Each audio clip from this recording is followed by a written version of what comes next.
The second time it really hit home was near the end of the main body of the shoot. When we were in New York, we were on Fifth Avenue, and there were as many paparazzi as there were crew. It was getting a little bit surreal, but we were on Fifth Avenue and running down it, sort of jumping, well, skipping really, but jumping to fly.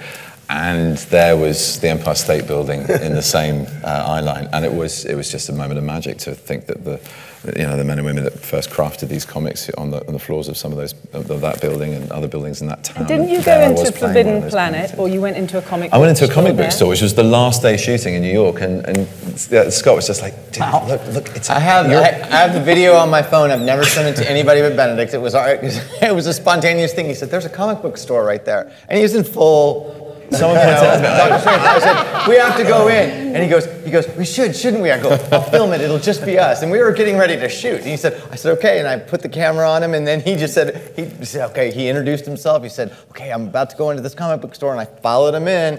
And the people who were there couldn't believe it was Doctor Strange. He just walked Did you buy a Doctor Strange? And he bought a couple Doctor Strange comics. No, I didn't have any money, so I didn't buy any comics. But I offered my services. I said, "Look, if the film doesn't work out, I'll come and stack the shelves for you." That's right. Might be a bit heartbreaking, like, oh, Doctor Strange, issue number 5. Oh, God. Yeah, I remember the comic book store owner said that'd be fine, but you had to keep your American accent. That's right. You were going to work there.